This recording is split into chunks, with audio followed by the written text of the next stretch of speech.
Okay,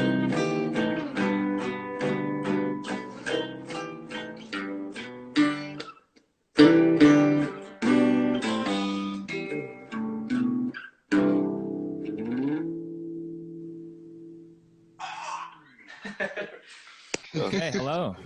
Hello, everybody. Hey. Welcome to We'll Name It on the Pod.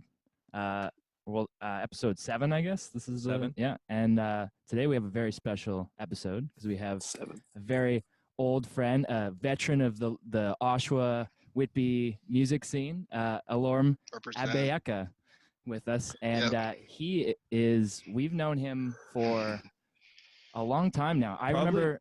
Probably known of him for longer than we've known him. Yeah, definitely.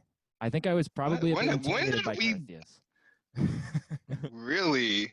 Yeah. It was so funny because just thinking about how when we did that one show at not Waste of Space, but Atria. And you guys opened for us. What was it, Solace? And we were like. That was dank. We were like, no, these guys are way better than us. Why are we? We thought about you guys. We thought about you guys. Yeah. So I had known about you guys before. I think that was probably the first time that we ever chatted. But before that, Surf Cactus played the Bowmanville Battle of the Bands, and you guys had played at that classic showcase. I think Cody was singing. Crownlands was singing. Yeah, that was awesome. It was so nice of Cody to come through for us and do vocals for those 2 songs. But it was funny because it was just those 2 songs, and they took 20 minutes, like the whole set. And it was just so funny seeing the guys, the organizer's face. He's like, "You just have 2 songs?" I was like, "Yeah." They're like, "What?" That was what the fuck? Yeah, that was my first exposure to just some of the crazy bands that were coming out of that scene at the time. I think that was the first time we saw all of them. There was another prog band that played too that was doing covers of King Crimson and stuff. And it was right at the height of my prog phase, so I was just like, this town's all of us. We were all just I remember standing there just being like, "Dang, dude, I lost my mind. I lost my mind during that." 10 minutes. No, that was the best part. Yeah, we were obsessed with Haken and Between the Buried and Me, and that was Dream Theater. So it's oh my goodness, look at all those pedals and look at just how epic this music is. It was so cool. I still think about that all the time. Honestly, I was thinking about that last night. I'm thinking about that even setting this up because I'm just thinking about how I had that pedal board, which was just the most. It was basically like a spaceship, how I had that shit set up. Where I'd have different connections going in stereo, one mono series, but it all end up back going the same way. If I can even find a picture of it.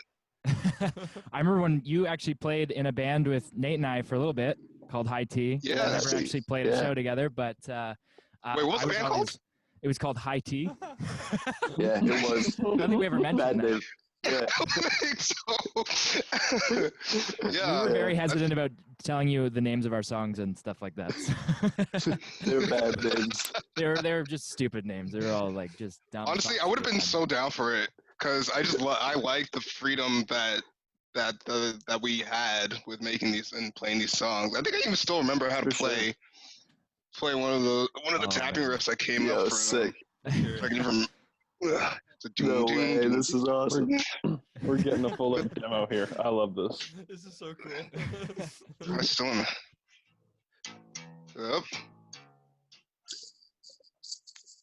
No, that's not it.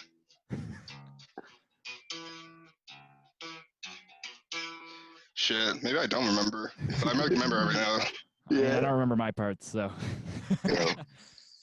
Yeah. I remember my parts. We were so blown away by the stuff that you had written for that. Oh, dude, yeah.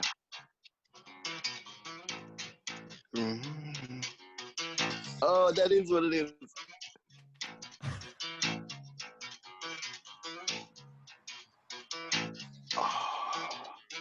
That's fucking crazy. I remember how to play that. Oh, that's awesome.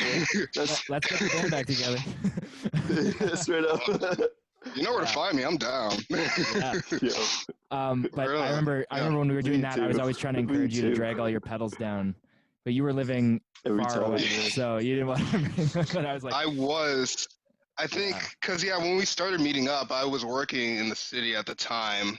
I was just coming from Etobicoke, so it was easy for me to just come down, meet you guys downtown. And then I moved to Waterloo, and I was like, okay, well, this is a little less convenient, but I still did it. I'm like, and then the amount of times when you think about when you're in bands and just all the times you had to just lug your gear around, and you don't always have a car, or always have that kind of luxury to do that. Yeah, man. I think that's what made me gain weight, just build on that muscle of just carrying pedals, basses, and amps throughout my whole career. I ended up going out of my way to make a smaller version of what my rig is. So, like, I bought, like, have you ever seen those ZT lunchbox amps? They're like this big. I think so. ZT sounds familiar. Yeah, they're just known for just being super powerful for the size. So, and they're light. It's like 9 pounds. So I bought one. It's like this big, and then I built a smaller pedal board. It's also this big, and now I can just fit the whole thing in my backpack. Convenient. Wow, that must be so nice. Meanwhile, I have this this homemade fucking suitcase of a pedal board that I was like lugging around throughout like high school and like first couple years of university until I died. Sad. So sad. So I want to talk about real quick. So bass player, also a bass player. What were some of the early influences for you to want to pick up the bass? And then obviously, like, what kind of bands like did you listen to back in the day to like get that started and learn your chops, because you're incredible at the bass. So I want to know like what started the deep dive into the bass guitar. Well, first of all, thank you. Appreciate that. Always flattered. I started with guitar, and I was just taking lessons, learning music theory and all that. And then I switched to another music teacher, and his name's Frank Burnett, and he's in Oshawa. He's a real dope guy. He was always encouraging me to play, be interested in music and all that. And so he had this bass, and I'll show it to you guys. This was my first bass. It was just on sale. It was one of his first basses that he's ever owned. And I think for me, I just kept playing bass riffs on guitar and all that. And it was just like, it's time to get a bass. And, from whatever age I was in grade 8, so like 13 or 12, that's when I got this bass now. So, it says Ibanez on the headstock, but it doesn't say Ibanez anywhere else. And I'm not exactly sure if it's actually a real Ibanez or just a knockoff. But honestly, as a rock bass, I love it.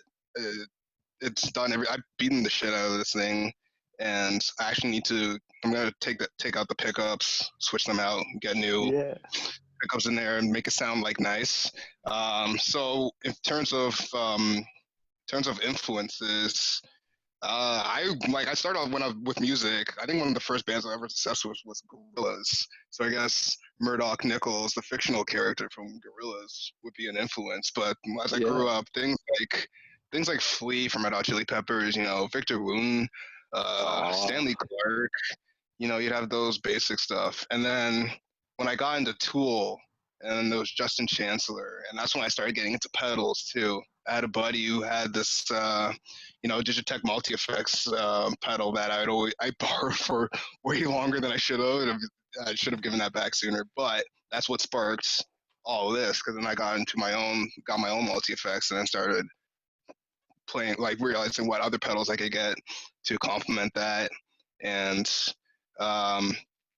so with Justin Chancellor and his whole pedal setup, that was just amazing. Seeing what he could do on things like Schism, Disposition with the whammy, like this whammy pedal, which we can get into in a little bit. And Tool brought me into King Crimson, so the bass player, like Tony Levin, I love that man. He's actually like just unreal chops, and then he's like also the nicest guy, because I've gotten to meet him a couple times, and he's just so nice. He'd see me fanboying, and he'd be like, "Yeah, this is good for you. Okay, this kid's a little."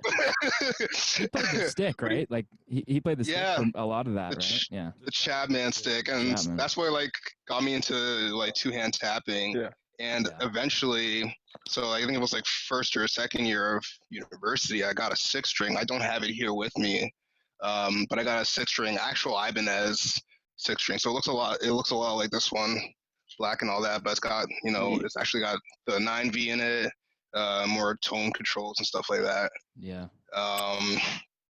And so I started trying to kind of like ripping him off, but also ripping off another King Crimson alumni. His name is Trey Gunn.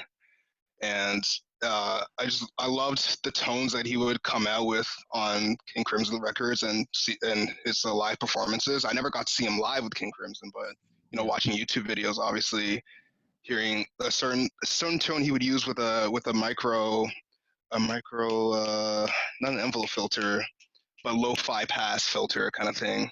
And I always thought that was the coolest thing. I have not been able to recreate it yet, but I'm getting close. What era was he? Because I think he's one that I haven't even heard of. Trey Gunn came into the Thrack period. Oh, okay. So, like the Vroom EP, or what was it, LP or EP, whatever the kind of starter album was for that double trio concept they had. Yeah. The 2 drummers, two stick players, and 2 guitarists.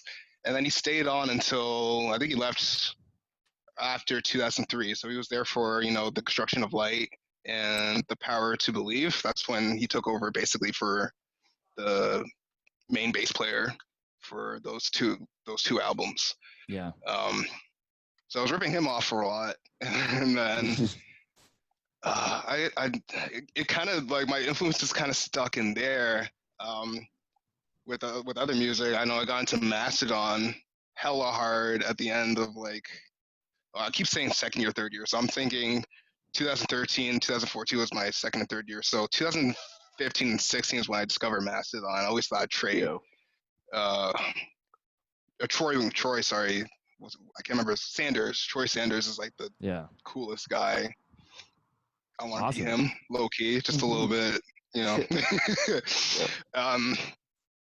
And even from there, I can't say any other influences other than the typical ones you have. I want to also shout out Rich Brown from Toronto. He's he's local, right? If you guys probably know him. Yeah. But he's a monster. He is an absolute beast. Yeah. I love his tone on the bass. I gotta listen to this guy. Yeah. No, he's good. I'd recommend him. Yeah. Crazy. Yeah, that's kind of like a disjointed history of my bass influences, and then there's also non-bass influences, I would say, but more so on the musical side, not like just the bass player side. Yeah. So, Robert Fripp, King Crimson, obviously. Yeah. Even Brian Eno and like soundscape stuff, which I got really into, and I got to incorporate that with Carthius. Exactly. And just making noise and either it being chaotic or it coming together eventually, somehow making it come together. So I love doing that kind of stuff too. Yeah. That's where it turns into it's super calculating, but it sounds like it's not, but it's just you're putting everything into it, I guess. I don't know. Exactly. Yeah. That's how I like to think of it, for sure. So I love seeing Terra Mellis so much because most of their shows improvise, just craziness. Trying to work out pedals and stuff. They're so good, man. They're so I don't know. I can even imagine how he sets that shit up every night, and just the risk of error that could go into his own setup. 1,000%. But I'm sure he's found a way to perfect it. Yeah. It's practically choreography at that point. Yeah. Yeah, for real. He's basically dancing up on stage and singing and playing just insane riffs. Crazy. Fingers are going everywhere. Wearing masks sometimes. Shout out to Nick Reinhardt right now. Nick Reinhardt and I can never pronounce his name correctly because I'm bad at that. But Juan Alderete. Alderete, yeah. Alderete from the Mars Volta, Big Sur. Yes. He was on Deltron for a bit. That guy also helped influence this shitstorm of pedals that that I have now, and That's awesome. he's also a beast. I love.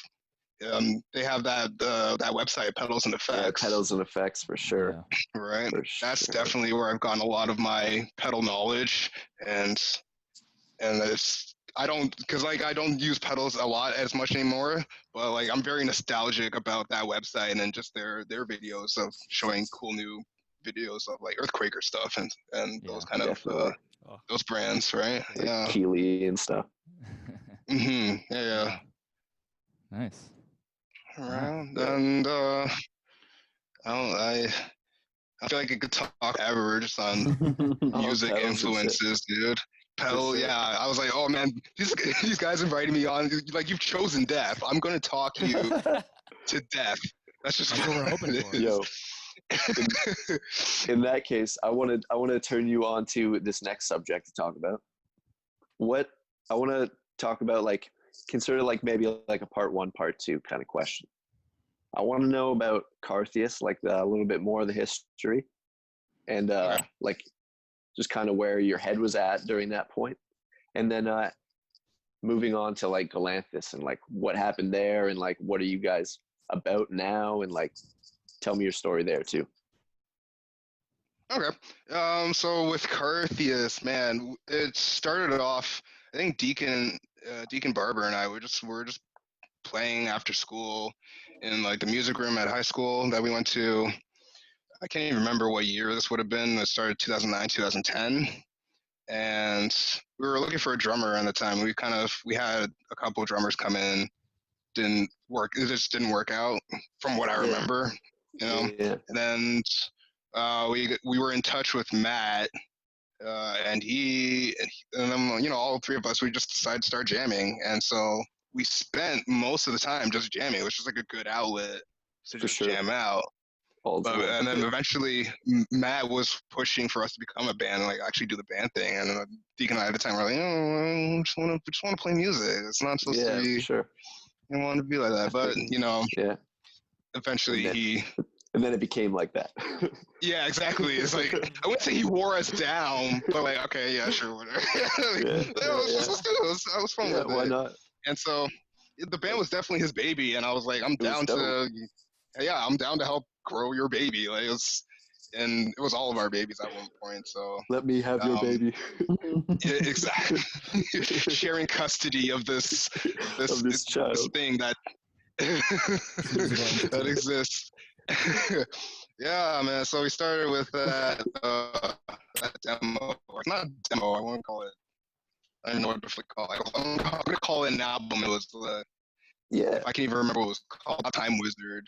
But Beyond the Visible. Oh my God! I was re-listening to that a couple days ago and messaging them, and I was like, "This is so bad." Like at the time, we were definitely proud of it. But knowing what we know now, especially with recording critiques and just like listening better, it's just it's laughable. But there's definitely so many cool things that we got to put into that album. Definitely. And after that we had like a couple singles that were meant to go into like exactly, and the whole idea was for it to be experimental, and so we definitely got to do that with that album. And we always had plans to do like a full length album, and we had a bunch of songs, but it just never worked out, timing things. And then I went to school. I was in University of Waterloo, and they were still back home in Oshawa. So getting together to get stuff recorded was always difficult. And actually, I'm gonna hopefully push for more, at least songwriting, because now I have my own interface, and now I got that dog working and stuff like that. I know Matt does. Deacon got his own recording interface. So I definitely want to get that started again for sure, because I miss playing with those guys. Those guys are so much fun to play with. Honestly, heard it now, folks. Cool. You fucking heard it now. I'm starting the hype train. Maybe a little premeditated, but like definitely something I want. Crazy train. You guys, they released something not too long ago that you played on, right? As the North American counterpoint or part. Sorry. So North American. I was countertop. I always want to say countertop. Yeah. But they started that duo project together just because I was at university. So, Yeah. good for them. I was always promoting it and shit like that. Yeah.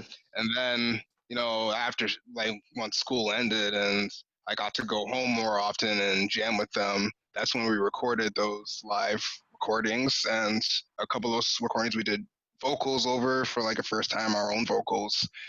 And that's when we released it as an album. And it came out way better than I would have ever expected out of jams. There's I think there's a couple on our Bandcamp page. There's some that have our isolated tracks, and I'm just listening to my bass, and I'm like, this is shit. Sorry. This is it's North American counterpoint parts. North American counterpart. So yeah, the Carthius moniker is definitely it's in the past, but okay. Anything that's released, I don't think we have any other old recordings that we want to release right now, but if it is, it's released under that like Carthius album, whatever name it is. So like on the North American counterpart, like Bandcamp page and Spotify pages, like we have the Carthius stuff up on there, but it's defined as Carthius, like that's the era that it came out of. Yeah. So anything going forward will be North American counterpoint, and I was sorry. I was really he's only gonna like be so mad because I can't get this name right. I think I screwed you up. Yeah, seriously. I was good Carthius. It took forever to get Carthius down. Now I gotta learn a whole new name. I was very resistant against changing the name to Carthius. I always like that. It's unique and it's something we've had. Thing. We have history to it. Right? Yeah. Yeah. But that's if it's the progress of the band, and I'm like, okay, I'm fine with that. So to be honest, that makes sense. As honestly, honestly, it's always come down to the music for all three of us. So as long as that's important. Yeah. And then, so I was in a couple bands in university. Shout outs to Soundglyphics. I don't think they are still around, but they're a band that was in Kitchener. So I met them actually at Broken Arts Fest in 2000 crazy. 2015. I think that was the year that's when that was. Yeah. I think so. Yeah, I can remember Crownlands was there as well. Yeah, they played on like the bigger stage. And Pony played too. Bigger stage. Was that the band or was it Pony? No. Which? I can't remember. Pony? There was like a headliner there that was like a bigger band. I remember. Oh, yeah. Pony actually does sound familiar. I just can't remember. Yeah. What was it, like Lightmares or some shit like that? No. They played, but I know. Maybe I'm that tripping band. on that. That band was around too. I like that band. They were pretty big. They were pretty big for a second. I don't remember this band. I don't know. I'd have to look. Oh yeah. I feel like I had it saved somewhere. At least that lineup. I remember being pretty hyped for that. Also, I connected with Soundglyphics after that show. I was like, yeah, that was awesome. I really liked your performance. And he's like, yeah, we're going to be maybe looking for a new bass player since ours was going to be leaving soon. So Rick Wren, good guy. And so yeah, later on, a couple months down the road, we connected together, and then I joined their band for a bit. And I did a couple shows with them. I was helping with writing some new songs, and the hope was to go into the studio eventually. But again, same kind of issue with Carthius where the timing didn't work out. And I had to go to Guelph for a co-op, so unfortunately I had to leave that band. But I learned a lot from Rick Wren and Rick Barbosa. He's a drummer. He's the drummer for that band. He's a drummer around in the KW area, and he's a sick drummer, man. Absolute chops, and he would show me some cool things on drums too. And I'm not even a drummer too. Like I know how to hold my own behind a drum kit, but like some of the shit that I get to see him do, which is like wow, crazy. Young, right? For real. I've always had such great experiences with drummers. Like even you yourself. Thanks, man. Being like, no, awesome, honestly awesome. I've been so blessed. I can't think of a time I've ever had to play with a bad drummer, which is it's cool to say, to be honest. Yeah. Cool to say. So I was in that band. Contributed. Yeah, man, you're on the list. Don't worry, I see. So after that, it would be like small gigs every now and then, some other small bands that just needed a bass player to fill in. And with Galanthus, James, he had hit me up like the last couple years of university, so probably like 2017, 2018. And he has some demos going around, so I remember kind of playing over those. Didn't really go anywhere because it was just like ideas compiled into like a song. And it was another guy, Matt Leanders, who's actually got a new video out. I'm plugging him too, Matt Leanders. What's good? And so nothing had come up from it at that point. But whenever Protest the Hero did the Fortress reunion, like 10-year anniversary show, I was at all three of those. And I saw James at one of them, and he was like, "Yo, so good to see you. Actually, let's jam, let's connect." So a couple of weeks after that, we jammed, and he was showing me his demos. I was like, "Dude," he was showing me Mover, which is on our first album, and I was like, I'm really feeling this. I don't know if I'm just like extremely tired or like exhausted from work. But like I'm down for this song, and so that's when I got. That is a good song. Yeah, man. I honestly, it's probably my favorite song from the album, and I love playing it. And so we continued. We spent a couple months working on just finishing writing the songs, and recorded over a couple weeks, and we put that out.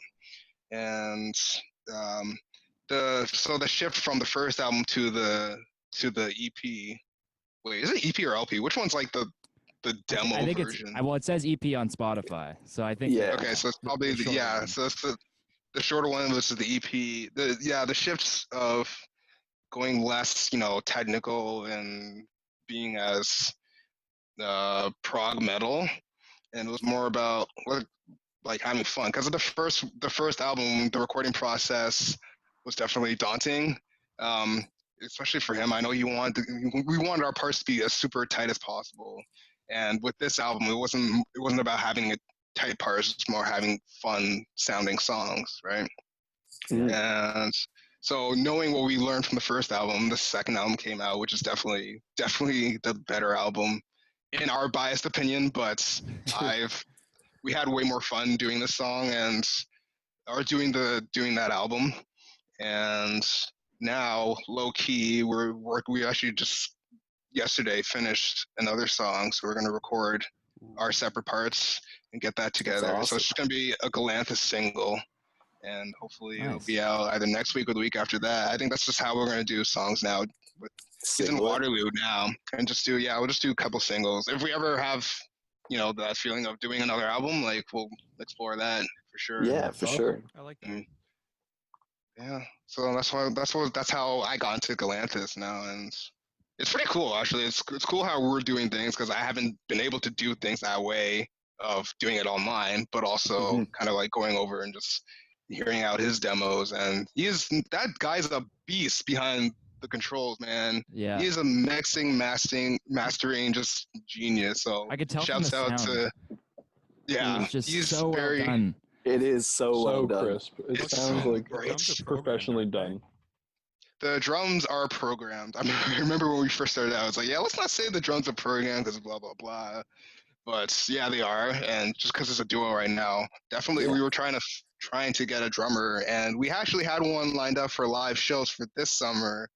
And we're going to start exploring that. But then COVID happened and everything shut down. And now the music is like it's starving, unfortunately. And so that's really...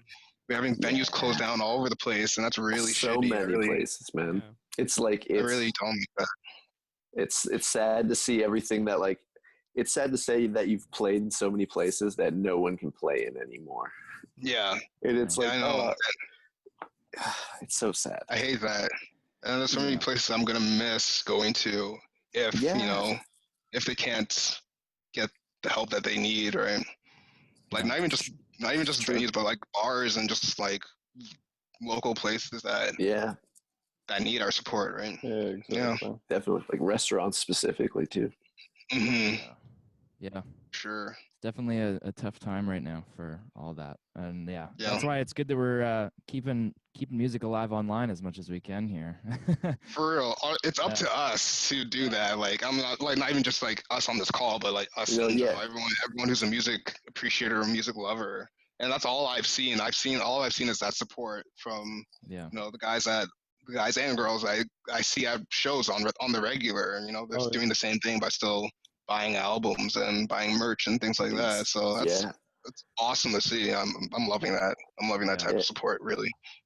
It's also like, I feel like everyone that I've spoken to about like what like their bands are doing or what they're doing as just an artist, everyone is recording right now, and it's so dope, because in like a week for you guys, fucking like who knows what's gonna happen in a month, like shit's coming out, and I'm excited to hear it.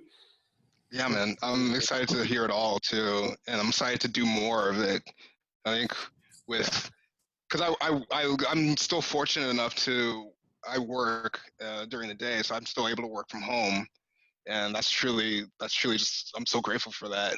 But it does hinder my ability to not only want to do music but just be creative. And I'm going through phases of creativity, and then just not wanting to touch not wanting to touch the bass, but like not being motivated or as creative enough to pick it up and play some riffs and make some new stuff. But I feel now more than ever, I feel more motivated, and especially because I have some ideas that I want to lay down. And this one thing I'm going to work on after this call. It's for my friend's birthday, which is next week. So if he sees this, it'll be after his birthday. But I'm basically kind of like doing a bass cover of a birthday video that we send to each other every year, and it's just as I'm playing along, I'm listening to the vocal timbre of their voices in this video. I'm like, this is just so stupid. This is so stupid. Why am I doing this? But it's actually so funny. And I've always thought those things are kind of cool. Yeah. If you guys know the bass player named Mono Neon. Oh yeah. Oh, I love Mono. Right. Neon. Yeah. So you get to see how he's doing those things with like random videos that come out. With his backwards strings and stuff like that. Yeah. And I've gone to see him live with Ghost Note. Ghost Note, yeah. We saw them at the Rex one time, and I saw him at the bar, and I was like, he's a pretty eccentric dude, so I wasn't sure about like going up and talking to him, but he's really cool. I really love his like personality on like social media and stuff too. Just such a unique guy all the way around, and like his playing and his look. It's awesome. No, I think he's definitely made that brand for himself. I think that's just awesome, and he owns it. That's cool to see. And he's just amazing player for sure. Yeah. So getting back to why I do music, with understanding why I do the things I do. I just had to go back into the past and look at stuff that I did do, and going back to Carthius, revisiting those demos, those recorded stuff, and it's like, oh yeah, and I want to tell this story too, of a time where we did a video session for our song Nescience, and I think our drummer had sent it to Connor Green from Haken. Jeez. And so Matt sent me a screenshot of him saying, "You have a great bass player," and honestly, that's what gets me out of bed, dude. That's awesome. That's what keeps me going. That's definitely hearing that praise. It's just like Connor fucking Green, this guy I've seen live maybe 5 or 6 times, just like thinks I'm a great bass player. Yeah, I've peaked. There's nowhere else to go. I've made it. That's so awesome. So do you want to maybe just go right to the rig rundown, since we kind of already talked about the recording process? Yeah. So sure. Want to take us through your maybe talk about a bit like what you're using these days for gigs and recording in terms of just like bass and pedals, and then maybe go back into what you're used So I guess to. I'll start with the basses then. So I already showed off my 5-string, which I need to get fixed because I can't even plug it in. The connection isn't. There's something wrong with the connection. I gotta figure it out.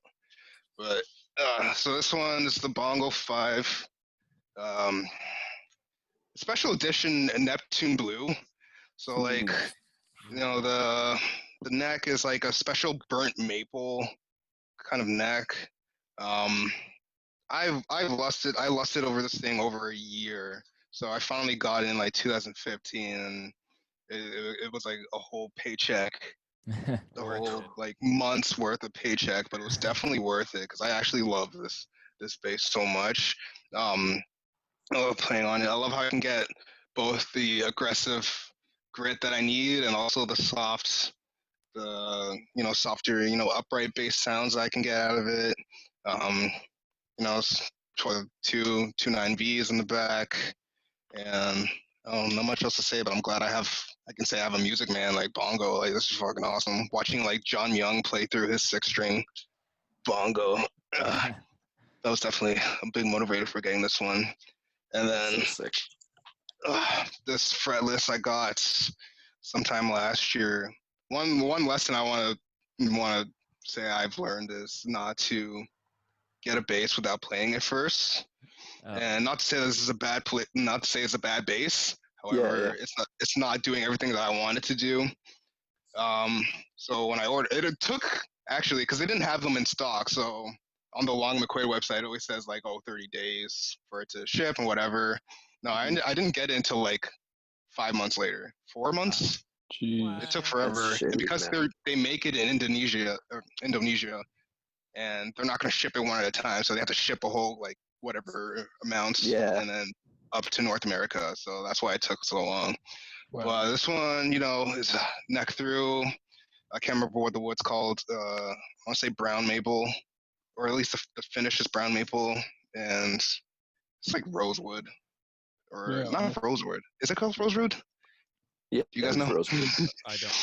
Yeah, I'm so bad with that sort of stuff. Yeah, same. I feel like I should have been better prepared when I came on this call. I'm not much of the wood connoisseur with the guitars. Yeah, I'm very much just like I pick it up. It feels comfortable. Does it sound good? Yeah. Let's go. Yeah. I'll find out about the wood maybe later. Yeah. But ask me what a drum shell is made out of. Maybe. Honestly, I'll probably only say Babinga. Oh, so that's definitely a hardwood shell. Yeah, sorry. This drum works. It's like a floor. You're tapping on it.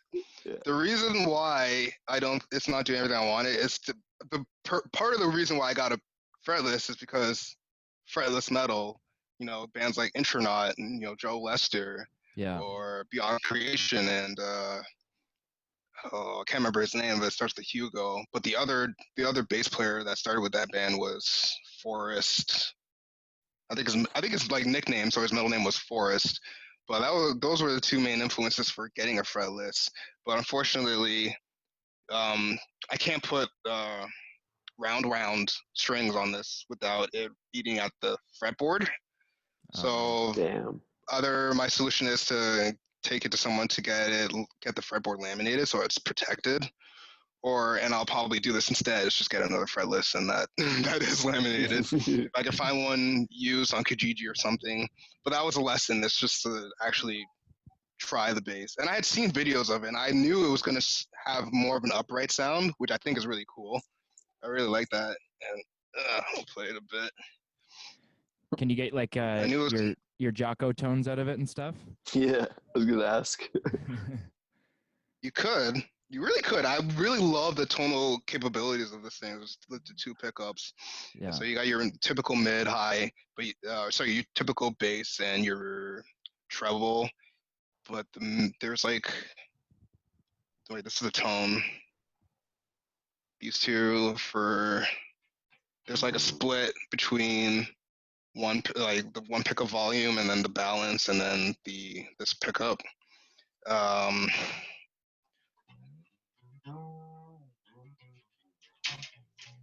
That's tight. I really like that. Like,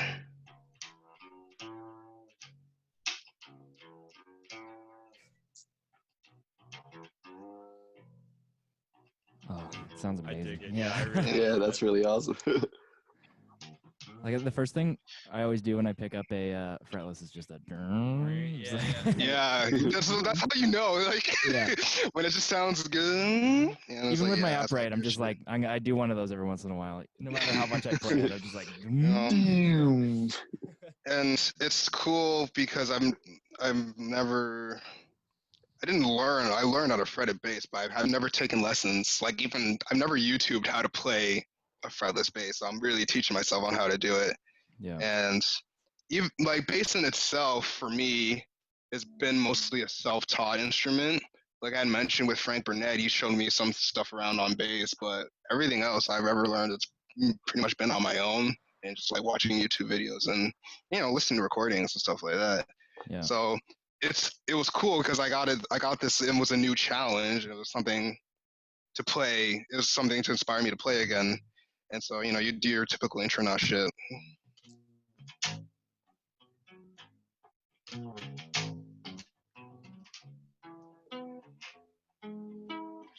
And I always think it's so cool how Joe Lester will That's legit. play chords like so beautifully and tonally sound. And if you've ever seen Intronaut live, they don't play like in very lit clubs. They're playing in the dark. The dark. And his bass is his new bass, his on bass is like line, so you can see he basically shines his cell phone light so that the fret lines will illuminate in the dark now.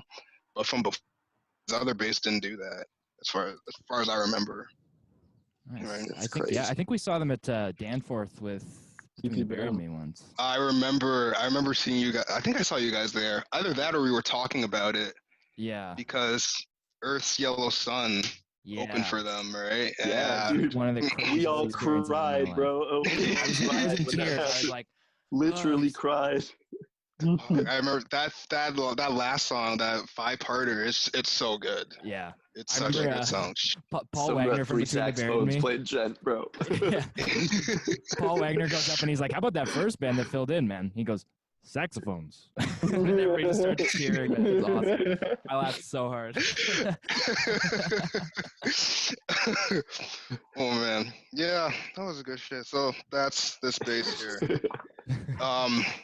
So in terms of pedals, I'm hoping you guys can see. If not, I can kind of rearrange myself Is that a to make it.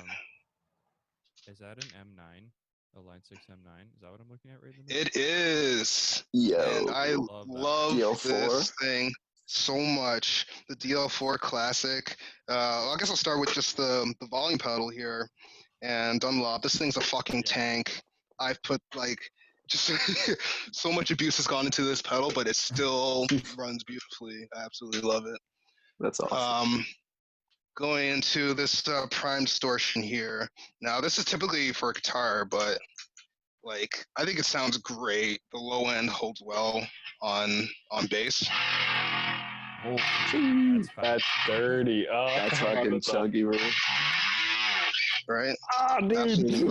That's crazy. That's so good. That's a good pedal, man. I fucking love it so much. This, bass whammy. If you're a Tool fan, you're a bass player, you gotta have a bass whammy. Otherwise, how are you gonna do? Oh shit, I'm on the chord. How are you gonna do all your typical schism shit, right? I should do this on the fretless bass, or the fretted bass. Man.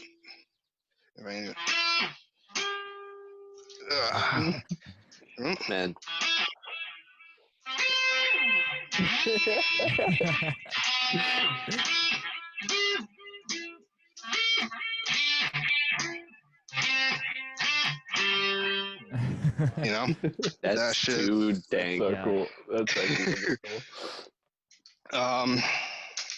Yeah, we just got bass. We got bass octave here. Also, I'm gonna shout out MXR because I love their pedals so much, and I'm gonna give a quick shout out to this this bass compressor. I've only ever used this bass compressor, and I will only ever use this bass compressor. That's awesome. It's got everything I needed to do. I've never seen that. What's the name of it? It's an It's MXR. bass compressor, yeah. And I have particular fondness of this because I got it. Well, you know how Long McQuaid does that, price match for Canadian stores if you find it cheaper at a different Canadian store to match it. So I was able to find a place that did it for cheaper. Oh wow. And then they matched it. So, and because it's not a cheap pedal too, awesome. I think it's under $200. And so to be able to find it cheaper somewhere else was just like, yeah, fuck it, I'm gonna do that.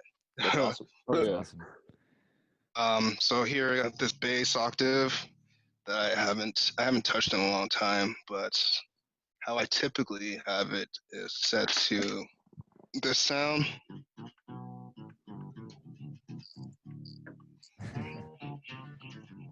It's like you took psychedelics in the mud, bro. Yeah, that's I love that pedal. And I think probably my absolute favorite pedal here is this bass MXR bass envelope filter. I'm hoping you guys can see bass envelope filter here. And how do I have this set right now?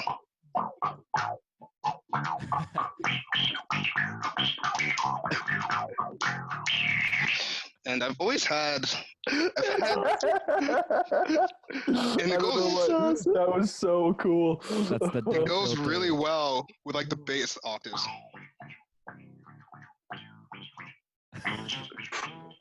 I love that so much. That's so awesome. Yeah, man. I've always had this like bass idea.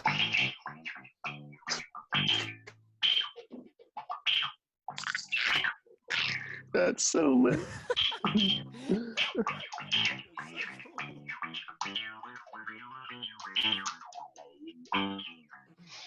But I'm gonna do something with that riff one day.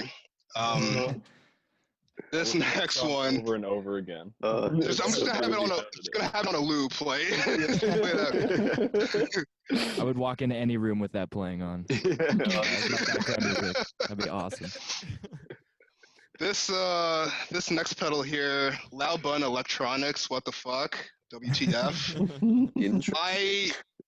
I don't know why I got this. I'm not gonna lie. This was definitely one of those things I saw on Pedals and Effects, and it was like, yeah, I should get this. Why not? I have no reasonable application to have this pedal, and as soon as I turn it on, you'll see why.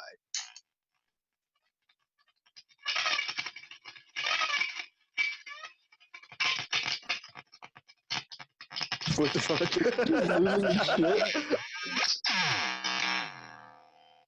Like I haven't even played a thing. I have not touched any of my strings.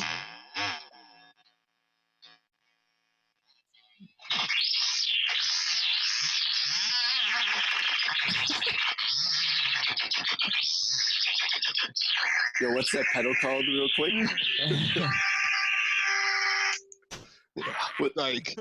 What's that one called again, man? It's Loud Bun Electronics, WTF. Yeah, that's crazy. It lives up to its name. Straight up. And honestly, like, I wouldn't have gone to, like, if you asked me now to get this pedal, I wouldn't have, but, like, I'm glad I have it. I'm glad it's something that I can pull out and literally melt people's faces. I see all your faces melted right now. I've been losing my shit for the past 5 minutes, honestly. I fucking love it. Man. Okay, this next one in the chain, this Electro Harmonics Deluxe Bass Big Muff. Yeah. And good pedal. Probably my favorite fuzz pedal I've ever played with.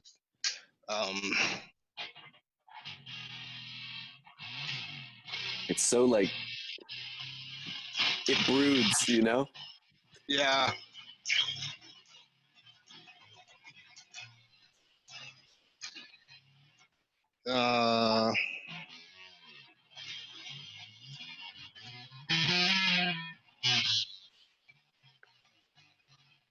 Almost sounds like has a kazoo effect to it almost. Yeah, right. Like you can. That was really cool. It's got this like crossover. I don't know how to probably describe it, but it's like like a lo-fi kind of thing to it. Yep.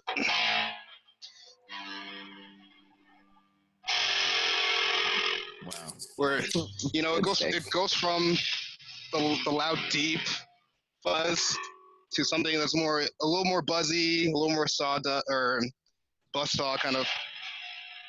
Jeez.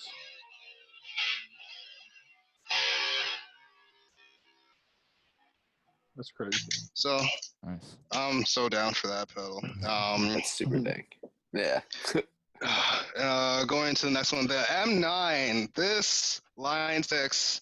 I wish I could remember the name of the guy that I got this from, but it was a Kijiji buy, and it was such a good deal. I couldn't believe, and he knocked the price down. Like when I met him at when we met up to do the exchange, and so I wish I could kiss this man because he just gave me one of the greatest gifts, and it made me believe in multi effects again. Because after when I finally got rid of that Digitech, what was it, RP90, that cheap shit, that digital sounding shit, Yes. and I got into this good stuff, and you can have like multiple things on. So right now I got what was it, flanger, phaser, and chorus on at the same time. Yeah, I find the modulation effects are great. Yeah, like especially these upper end Line 6 stuff. I'm not saying I'm upper end, like this isn't that expensive, but it's not a spider though, bro. Yeah, it's not spider. Exactly. How much did you grab that for, if you don't mind me asking? I think he gave it to me for 200. Dude, I think that's sick. Like, yeah, I think they're also honestly $400 brand new. They've definitely gotten more expensive. I don't even remember them being in that 400, even 300 mark was around where they were at the time I bought it. And it came out to about $400 after tax. Wow. So, and that was like the cheaper one, yeah. That's wild. Yeah, bro. Worth it though. Yeah. Yeah, it's like once you have it, it's like, oh man, I can't believe. Yeah. And it's not. I can do. And this also helps so much with like cool soundscape stuff. And like even just this reverb. Yeah. Oh, that's so cool. Damn, bro. I ripped a bulb for that, and that just tripped me out. That just tripped me out. Oh. There was one song I did with Soundglyphics, and it was just start off like just crazy noises, and one of them would just be like me just literally going and like hitting the delay, playing with this shit, and then eventually turn it off. This, a little bit of that. That's awesome. What the fuck? What else do I have on here? Man.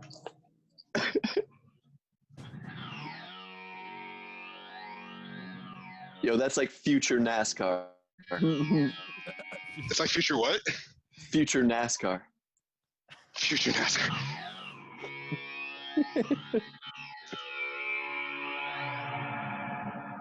I think my car in Rocket League makes that noise when I score a goal. Literally. That's awesome. That's that pedal, so you can do cool. almost anything with that pedal. I really want one for bass. I think that'd be really cool because I've only ever seen it like used for guitar. I would recommend for bass. It's so much fun. Well, I'd recommend it for anyone. Like even it's cool because now I'm seeing more people with non-electric instruments like woodwind stuff like that. They'll just mic their instrument up and just run them through pedals. And I think that's just one of the most awesome things to see and hear. Next one up is this ringworm. Again, it's another purchase I didn't need to have, but I'm glad I have it. And I haven't turned it. That high peak. I have not turned this pedal on probably in a couple months because I know we used this at the end of our song Haven on the Galantis EP. Yeah. Like it's crazy noise. I guess one of my favorite settings here. It's a ring modulator, so That's the best one. I love ring modulators and just frequency shifting type stuff. It's one of my favorite things to play with. Make your bass sound like R2D2. Exactly. That's so cool. That sounds like 2112.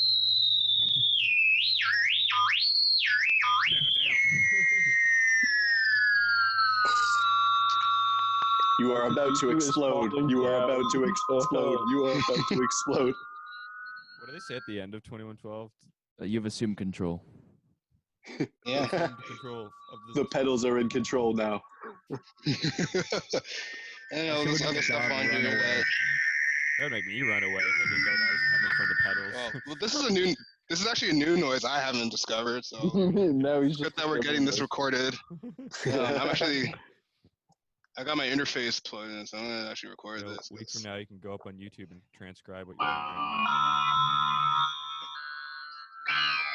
I think you're communicating with an alien race right now. I think that's what's happening. It's very Transformers. Yeah, Michael Bay is Yeah, I feel transformed after listening to that.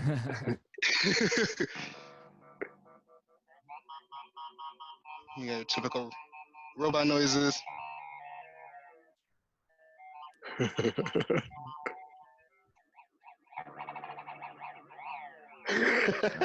feel like I'm watching Star Wars right now. Yeah. Feeling like I'm looking in the craziest puddle ever. Honestly, I'm so glad I have. If you guys have ever been to like the Pedals Expo that happens in Toronto, it's like I was working the whole time. They showcase like pedals and synths at this. Oh shit! It was like they do it annually. I don't know how this year's gonna go. Obviously. Yeah. I'm glad I got to go last year because then I was playing a lot more with analog stuff, and that made me appreciate this ringworm way more. Shout out to Way Huge. Pedals because I also need to get a Swollen Pickle fuzz pedal. That's a good pedal. It's a good name. It's right. I think which one of you had him? Was it one of you guys? Maybe not. But there's someone I knew who had a ring or a Swollen Pickle. No, it was. I don't think it was us. Yeah. No. Okay. But definitely one. That's in my list of things to get. This next one here. Shift over a little bit. Yep. This DL4. The holy grail of delay pedals. The holy grail, you can't. It's hard to think of a band that doesn't have or hasn't used a DL4.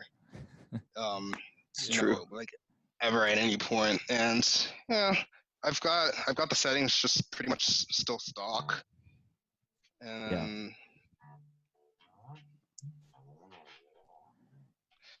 the reverse. You put the mix all the way up, and then.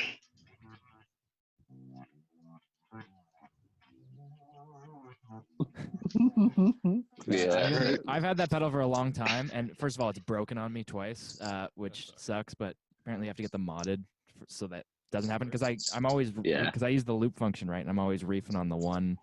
One thing. So. It breaks easily, right? Yeah. But I haven't really gotten too deep into the delay side of it that much. But every time I do, my mind is always blown. I'm like, oh man, I could do this shit with it. Like what? You can, like Nick Reinhardt. Like I'm at a loss of words in watching what he does with it. Yeah. But then he's got two. Yeah. He's got like two. Yeah. Whoops. Forgot you could do that. Like, oh shit! Yeah, was not expecting that. I've definitely played with this on probably Carthius and Galanthus have done. Yeah, it's the perfect like sound trapper.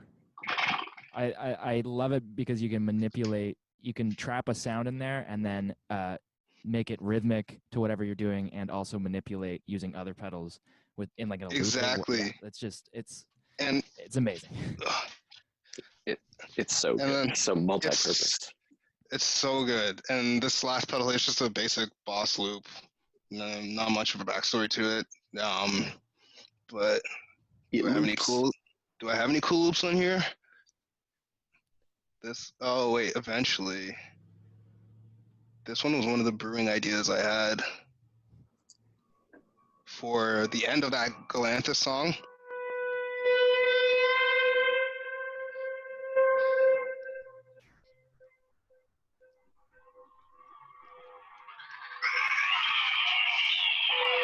You can hear the ringworm in there. Yeah. That's so cool. Yeah, that's crazy, dude. That's so cool. Man, I gotta get a separate loop pedal. It's so worth it. And there's a loop function here. I love the setup just because of how limitless the possibilities are. You can tell as I'm stammering over my words here. But that's how hype shit is. Yeah, for real. I'm gonna put you guys back up here. I think that was the best. I was so into that. That was dope. We gotta ask some more people to run down their rigs. Yeah, honestly, I'm just thinking about that now. I'm gonna put that on a list for the future guests. Then we should post a ranking, and this should always be first. Oh, crazy. Yeah. I would love to see that. To be honest, yeah. I think we gotta organize like a Punchu plus Elorm jam sometime. Yes. Make us. Honestly, dude, I'm so down. Have me up on there. Make some weird, awesome sounds for us. Let's get more than one DL4 will be going. Just everything on loops. Yeah. All right. So what are some of your post-COVID future plans? Like, what do you want to be getting going once this is all over? I'm definitely wanting to. I've had this desire to start. I want to call it a hard rock band, but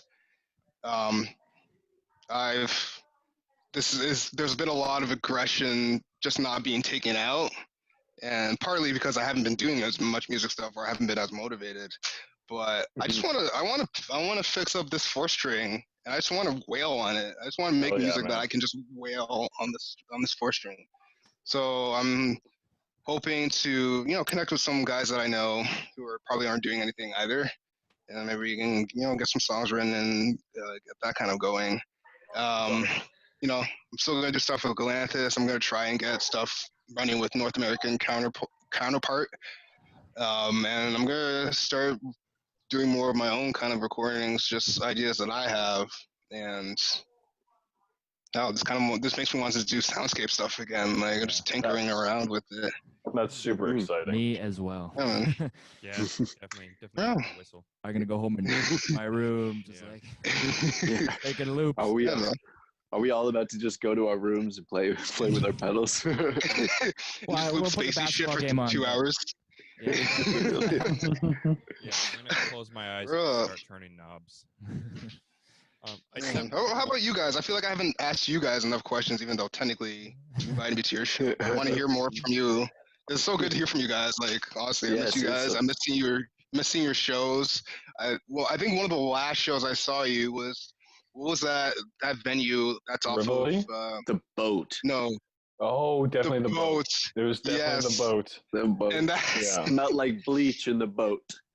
I loved the ending because I knew how you guys end your sets now, and so oh no! just when it cut off, I just immediately start clapping. What did we? That was today. That was today for sure. Oh, yeah. That one was like the least well organized one that we've ever done too. I think we were just like, oh, we're doing that still. Yeah, they turned around and they're like, Nick, start it. I'm like, I don't know how it starts again. We've got some more. I think we've talked about some other stuff, antics, some other antics. That's but not quite the same thing. I don't want to give it away, But we Yeah. definitely got some more show antics up our sleeves. If we can ever play a show. Yeah, I know, it's more. I It's just know. generating more hype. That's just what it is. Yo. Yeah. But we're definitely eager because we're like talking about recording a little bit more, and we're writing some music. But I think we're eager to play shows again. I mean, Yeah. Yeah. Once you put out Yeah. the EP, like we've just been like at a standstill almost, like not being able to reach more people because of no shows. So yeah. as great as the online community is, Yeah, exactly. there's Yeah. only so much you can do. Also, just like it's great to workshop and play songs live. I think. Yeah. hmm Yeah. It's such a want right now. Yeah. Oh, for Such a sure. want. I haven't been able to. I haven't played shows like with my own band in years. It's been like 2016, must have been 2015 even. One of Crazy, those man. years was Crazy. probably the last one that I kind of did my own gig show, and I've done like I've been able to do bass stuff for people who need it. Jazz bands. I did a country show. I did a country show a couple of times. And I'm not even big on country, but my friend, she asked me, Melissa, I hope I'm pronouncing her last name properly, Coiler. She released her own like country album, and so she needed a bass player to do a couple live shows with her. And honestly, that was one of the probably two of the best shows I've ever done. It was just so much fun.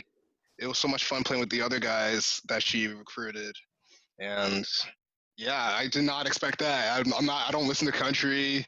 Like I had a roommate that listened to country, and he kind of he lessened my disdain for it. But Yeah. there's definitely not time. Like, you know what would hit right now? Some country. Oh,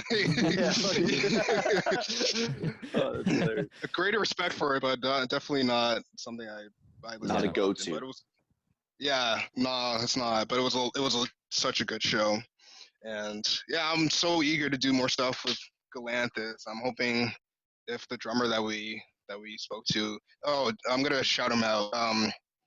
I can't remember his name. I can't remember his last name right now, but Mike from Even the Trees was the guy we were speaking to. We unfortunately didn't get to jam, but he showed interest in being our drummer for Galanthus. Cool. So I'm hoping he'll still be as interested when we can actually be outside and Yeah. talk to each other, actually play Yeah. and stuff like that.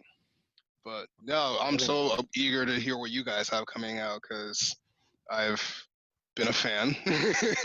I'm very, very appreciative of you guys bringing me on here. Honestly, it's been so long since I've been able to talk shop about music and gear and stuff like that. Dude. So Dude, that's what we love. You're the guy to talk to when it comes to games and stuff like that too. Yeah. we're right on. Yeah, so much, Well, we're about so much love. we're about at time there. Thank you so much for doing this with us, dude. Like, Yeah, of course. Honestly, thanks. Like once again, thanks so much for having me on here. This is fun. I'm so glad you guys invited me. This is my For real. favorite thing to do is just talk about gear and music and Yeah. with pals. Just Especially pals we haven't chilling, seen in so long. Yeah. Yeah, honestly. Yeah, seriously. It's a good way We're just trying to keep us apart. us connected. No, this is a good way to keep us connected. Exactly. Sure. Exactly. Absolutely. Right on. And it's like we're showing everyone on who like doesn't know about our band and like your bands. We're showing them all that we're like, hey, we all know each other. Yeah, exactly. And it's crazy with this. Yeah. How many times I've either met someone who's either been to the same show or just like where you just cross paths and you just happen to meet at a show or something like that. And I think that's really cool how you can just connect with people through that mutual love for music. Right? Yeah. I agree. I love that so much. Yeah. Shouts out to music. Shout out For to real. music. Thanks, music. The reason we're all here right now. For So real. you can That's true. help support Elorm and his music and his projects and stuff by following him on Facebook and Instagram, and both Galanthus and North American Counterpart are on Bandcamp. So definitely go check those out. Streaming platforms as well. So you can check those out on the usual suspect streaming platforms. But as always, I encourage you to go and buy the music on Bandcamp, just because it's great to support artists, and also as a listener, you get the wave WAV files are way better than MP3. I'm going to do every single episode. I think Bandcamp is great. You get the liner notes. Anyways, so. There's nothing that beats actually owning that music. Yeah, That actual product, right? Yeah. I love Bandcamp because it's bringing like the digital world into the traditional music, because like vinyl is cool because you get the big thing with the liner notes, you can read through it, and Bandcamp is sort of taking that concept and bringing it into the digital world. So I think that's so cool. But yeah, so definitely check Elorm and his bands out on that. You can help support Punchu and this podcast by liking and subscribing on YouTube, following us on Facebook, YouTube. I already said that. Facebook, Instagram. We're also on Bandcamp, TikTok, Twitter. Unfortunately, Twitter. Unfortunately. Yeah. And it's just a bigger reach. Yeah. We reached too far to Twitter, unfortunately. Thank you other than that, thank you so much for watching. Thank you to Elorm. Oh my goodness. Oh, but Agbeyaka. Agbeyaka. Yeah. There we go. There you go. Did I miss anything? No, I think I think that's that's it. We covered it. Yep. Thank you so much for watching. We'll name it on the pod. Happy Beef Wednesday. Until next time, and I'm gonna go eat nachos. I'm super hungry.